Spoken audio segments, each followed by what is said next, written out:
Good evening and welcome to the July 22nd meeting of the Speedway Redevelopment Commission.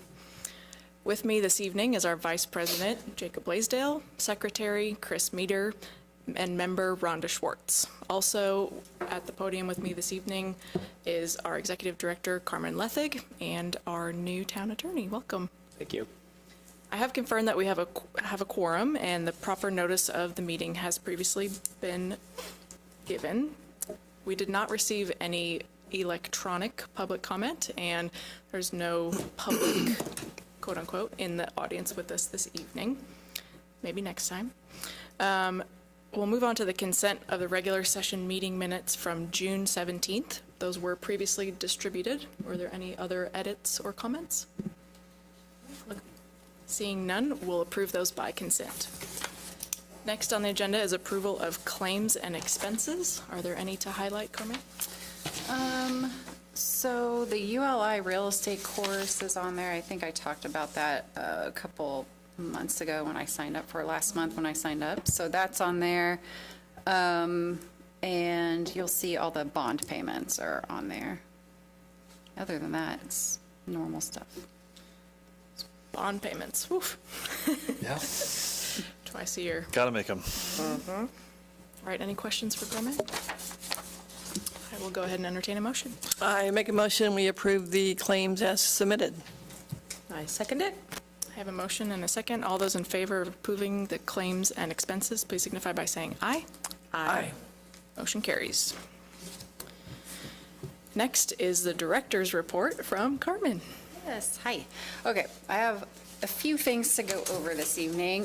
First, before we get to the annual presentation to overlapping taxing units, I just want to acknowledge the contract that we signed with IMS via email for the rental of our lot on Main Street for the Holler Parade. So we did that a little bit late, and I apologize, so we had to do that on email.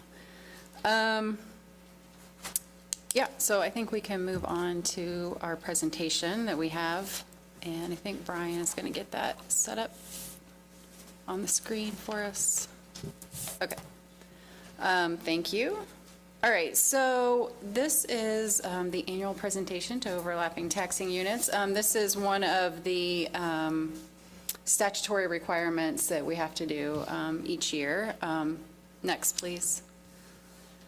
You guys should have, you should have a hard copy, and I think I sent it out to you earlier today. So this is just what we'll be going over. This is the table of contents. This is what is required in this presentation. Next, please. So this slide is basically just talking about the criteria that we have to talk about today. Again, statutory requirement. This is what we have to discuss. This presentation is so that we can let all of the overlapping taxing units in Speedway know, about TIF and how we are using our funds. And if you have questions during the presentation, feel free to stop. Next slide, please. So I redid this presentation just a little bit so we can provide some little background information about tax increment financing. I'm not going to get too deep into it because it can be complicated and there's a lot of information about TIF. But I did just want to give a little bit of background. So tax increment financing, or TIF, it's more commonly called, is a complicated concept. So here are some basics of what it is in practical terms. I'm not going to get into like how a TIF is created or the various steps that are required, but this slide basically talks about how TIF is captured in order to use it for redevelopment. You have to create an economic development area and an allocation area, and then all new increment that is created as a result of new development can then be used for redevelopment. Next slide, please.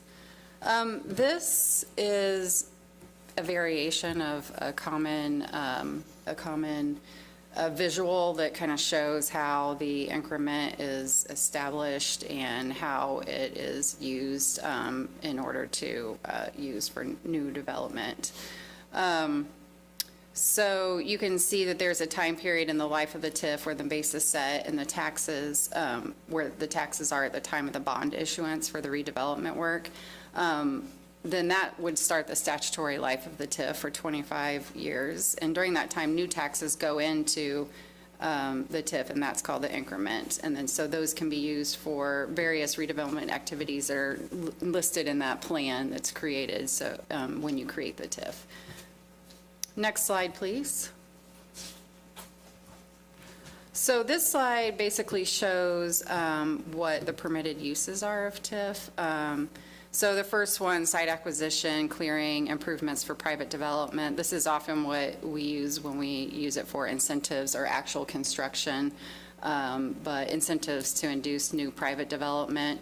Capital project expenditures, these are things like professional services related to projects the SRC may carry out, such as legal, architectural, accounting, or construction drawings.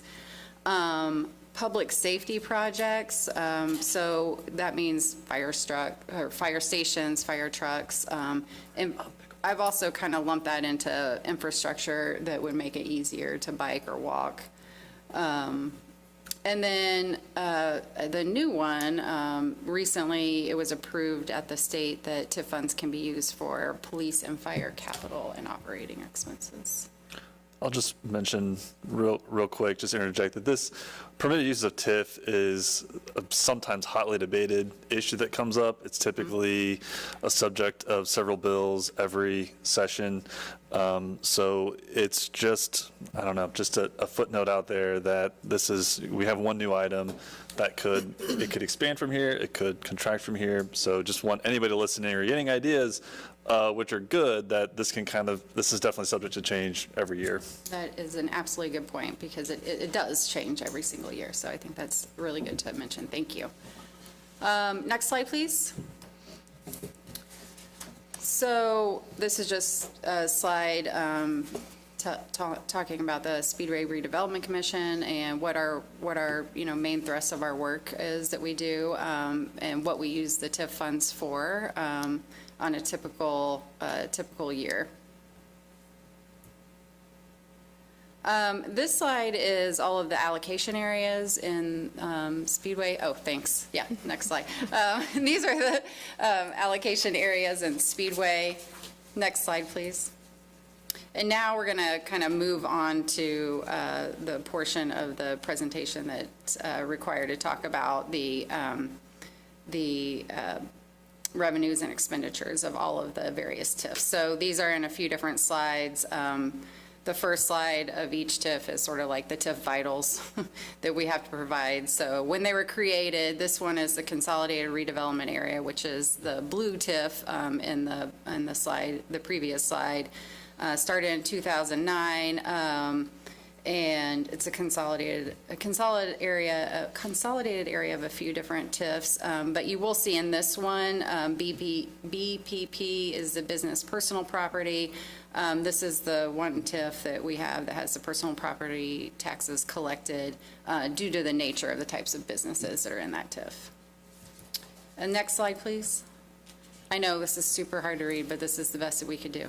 But this is the slide that shows the revenues and the expenditures for the consolidated TIF. And you can see the revenues are at the top, divided, in the past 3 years previous to 2024. And then the expenditures at the bottom and the net revenue at the very last line. Next slide. All right, and this is our Main Street TIF. Same vitals, date created 2015, expiring in 2044. Next slide. Same setup, revenues at the top and expenditures at the bottom. Next slide. This is the Crawfordsville Gateway by the interstate, south side of the interstate. 2014 created, 2040 expiration date. Next slide, please. And our revenues and expenditures for this one. Okay, next one, this is Founders Square. Created in 2019, expiring in 2045. Next slide. Revenues at the top and expenditures at the bottom. Are there any questions about these slides? I have one question. Yeah. Kind of back a little bit, though, Yep. on the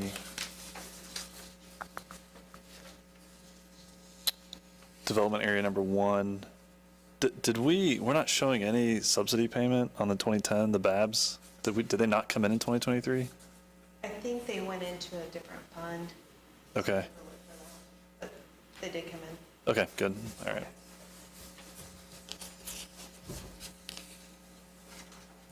Okay, thank you. All right, Brian, can you put the presentation back up?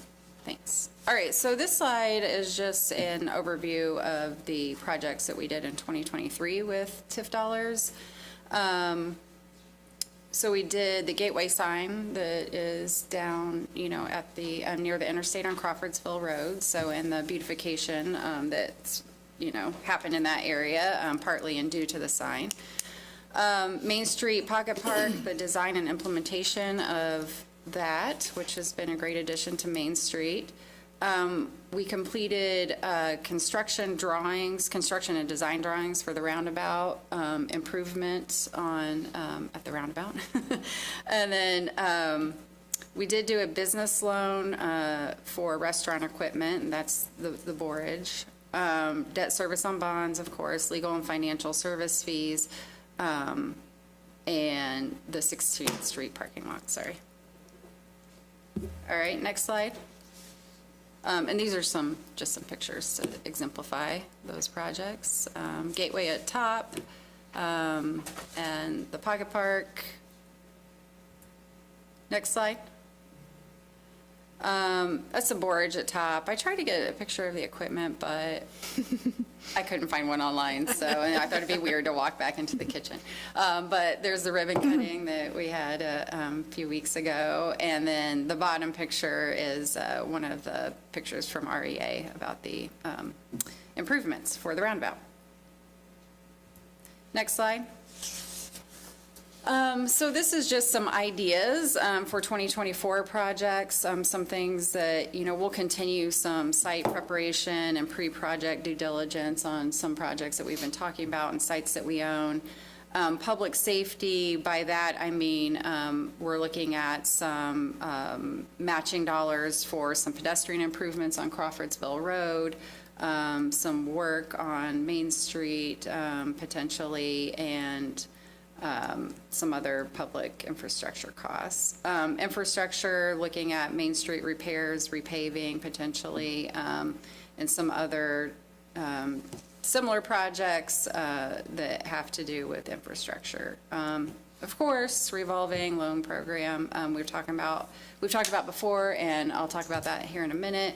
And this is what I meant to say, of course, for debt service on bonds, legal, real estate, and financial service fees, and then town growth support projects, thinking about, do we want to look at other types of like an economic development plan or zoning or things like that that will help, with the long-term growth of the community. And I think just a comment, so this list seems like a lot of planning as opposed to implementation. With the 2023, we had a lot of projects that we finished, and these things are cyclical. You have to plan before you do. So I think we're kind of in that cycle right now. So while it might not seem as quite exciting as last year, but we are in the planning stages for many exciting things. Yes. So we'll try to share things as they go along and progress, but hang in there with us. Yes. No, that's a good point. I appreciate you bringing that up.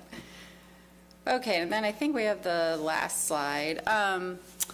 So the impact on the overlapping taxing units, I think generally speaking, the synergy or the impact between the TIF funds and what they can offer the overlapping taxing units in a municipality, it's pretty simple. I think, we're all trying to kind of make the community a better place, and by by, using these funds for community investment of where, we live, where we work, where we, come to visit and play, if you will, making it the best it can be. And that is, it's often very difficult to do on tight municipal budgets. So to have this flexible, creative funding source, well, somewhat flexible, but a creative funding source to be able to carry out the projects to improve the community will only just benefit everybody in the long run.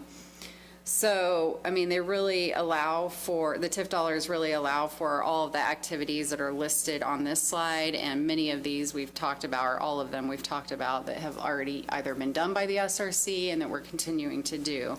And I think, Jacob brought up a good point earlier that, I know that these can sometimes be, kind of difficult to talk about with, taxes and what that means, but, we're not taking taxes away from other taxing units, but rather trying to use new taxes to help benefit everybody in the community. And when the TIF expires, that new assessed value goes, to everyone, so. That's it. The last slide is just my contact information and. Awesome. Great. Well, first one under your belt. Congratulations. Thank you. And Jennifer, next steps on this, we have to present this or upload it to a gateway or something like that? Right. But tonight was the offering to the other units to come and ask questions, participate in the presentation. I think. Okay. Could you give a sense for how many overlapping districts we have with these TIFs? I was looking at that and I think it's, I was going to say it's 5 or 6. Yeah, you have Marion County, Wayne Yeah. Township, the town, the school, the public library, Marion County Health and Hospital, Speedway Public Transportation, and Indianapolis Consolidated County. Oh, that's the one. Yeah. Okay. Great. Great. Well, thank you so much. Yeah. I do have one other quick presentation. It won't take that long. I did want to just report out on the business survey results, and sometimes for me it's easier just to see like visuals with it. So I wanted you guys to have that too. And like I said, this one won't take that long, but next slide, please.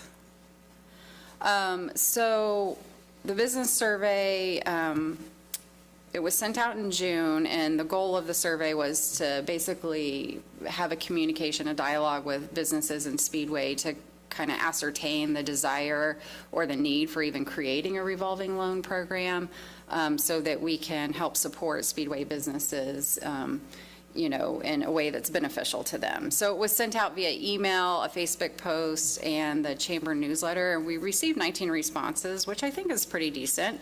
I'm holding it open until the end of August, and I think it's also going to be published in the new Talk of the Town newspaper. So hopefully we'll get a few more responses. Next slide.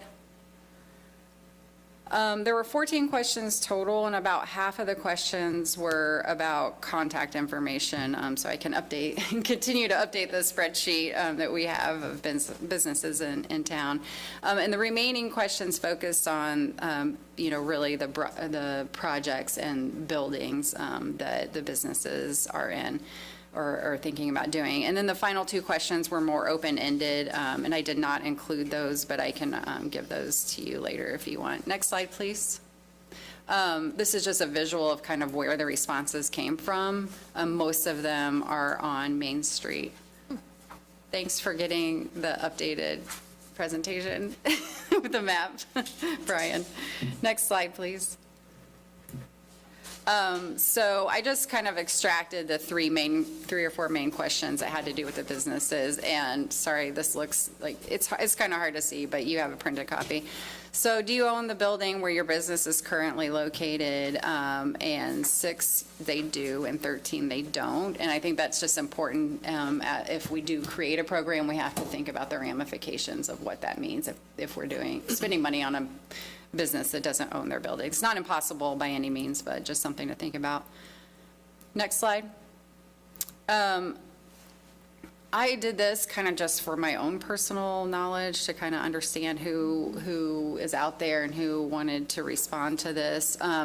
So I found these, I actually borrowed these categories from from another source that I found. But so we had industrial, which was manufacturing, warehouse, storage, and factory. Professional services, which is like architect, engineer, insurance. Retail, which was a shopping center, grocery. Leisure was hotel, restaurant, cafe, and then health, which nobody actually responded from health, but medical, dentist, hospital, et cetera. So you can see the breakdown of, Even. yeah. Next slide, please.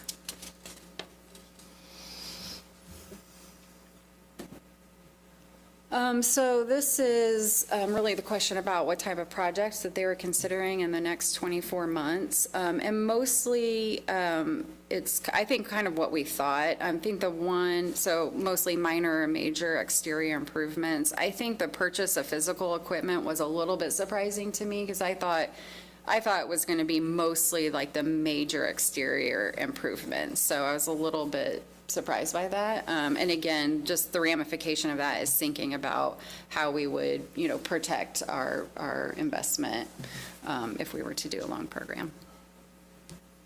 Next slide, please. This is simply, are you interested? And I think most people are interested or possibly want more information. Next slide. So I think that just immediate next steps, we'll continue to have the survey open until August. We have a very rough draft policy, so keep looking at that and, cross-reference it to the survey results. And then discuss it with the bank to see, what kind of fees and program structure they would want to do. So that's all I got. Great.